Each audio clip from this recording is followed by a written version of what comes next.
दोपहर तक sponsored by Kautilya academy Rewa. नमस्कार, विंध्या टाइम्स में आपका स्वागत है। दोपहर तक की दो बड़ी खबरों के साथ हाजिर हुए हैं। पहली खबर की बात करते हैं। मध्य प्रदेश में आज बीजेपी की बड़ी बैठक चल रही है।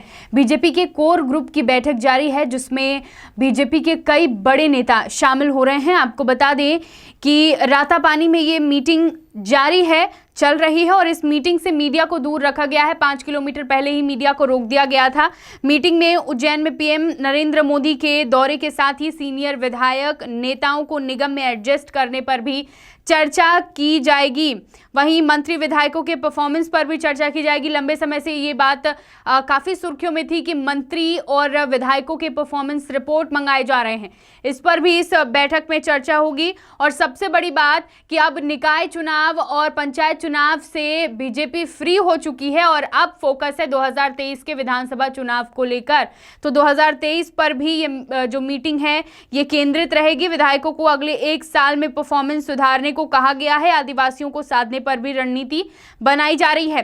रातापानी में हो रही बैठक में कई वरिष्ठ नेता शामिल हैं। इसमें राष्ट्रीय सह संगठन महामंत्री शिव प्रकाश, प्रदेश प्रभारी मुरलीधर राव, क्षेत्रीय संगठन मंत्री अजय जामवाल, प्रदेश अध्यक्ष वीडी शर्मा, सीएम शिवराज सिंह चौहान, हितानंद शर्मा, पांचों केंद्रीय मंत्री ज्योतिरादित्य सिंधिया, नरेंद्र सिंह तोमर, प्रहलाद सिंह पटेल, वीरेंद्र खटीक और फग्गन सिंह कुलस्ते, कैलाश विजयवर्गीय, राकेश सिंह, नरोत्तम मिश्रा, तमाम बड़े नेता इस मीटिंग में शामिल हो रहे हैं। सबसे पहले तो जो 11 अक्टूबर को प्रधानमंत्री नरेंद्र मोदी उज्जैन आ रहे हैं, उसको लेकर चर्चा हुई है।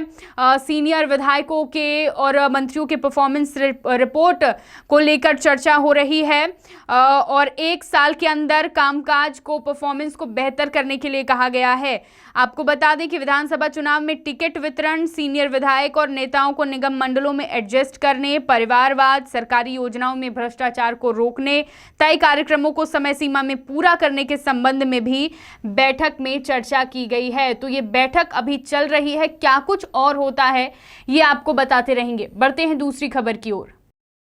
दमोह कलेक्टर को खरी खोटी सुनाने वाली पथरिया विधायक रामबाई के खिलाफ एफआईआर दर्ज हो गई है। आपको बता दें कि महिलाओं को साथ लेकर समस्याएं बताने के लिए वह कलेक्टर के पास पहुंची थी। उन्होंने दमोह कलेक्टर को सबके सामने कहा था कि आंखें फूट गई हैं क्या, कलेक्टर हो कि ढोर। उन्होंने कलेक्टर के लिए बेवकूफ़ और बदतमीज जैसे शब्दों का उपयोग किया था और कलेक्टर ने बसपा विधायक पर एफआईआर करने की बात कही थी। कोतवाली टीआई विजय सिंह राजपूत ने बताया है कि देर रात कलेक्टर कार्यालय से आवेदन मिलने पर विधायक रामबाई के खिलाफ अभद्र व्यवहार और शासकीय कार्य में बाधा पहुंचाने का केस दर्ज कर लिया गया है। दमोह एसपी डीआर तेनीवार ने बताया कि कलेक्टर की शिकायत पर पथरिया विधायक के खिलाफ विभिन्न धाराओं के तहत केस दर्ज कर लिया गया है। एफआईआर दर्ज होने के बाद विधायक रामबाई ने का भी बयान सामने आया है। उन्होंने ये कहा है कि मुझे धाराओं से डर नहीं लगता, मैं जनता के हित में काम कर रही हूँ। इसके पहले भी मेरे खिलाफ कई झूठे मामले दर्ज किए जा चुके हैं। परिवार के लोग भी झूठे मामलों में जेल में बंद हैं। जनता के हित के लिए यदि कोई फांसी पर चढ़ा देगा तो भी स्वीकार है। कलेक्टर से जो कहा उस पर खेद है, लेकिन कलेक्टर बार बार चेक करा लेंगे जैसे शब्द बोल रहे थे, इसलिए गुस्सा आ गया था और उन्होंने इस तरह के शब्दों का प्रयोग किया। तो फिलहाल विधायक के खिलाफ कलेक्टर ने एफआईआर दर्ज करवाई है। दोपहर तक sponsored by Kautilya academy Rewa.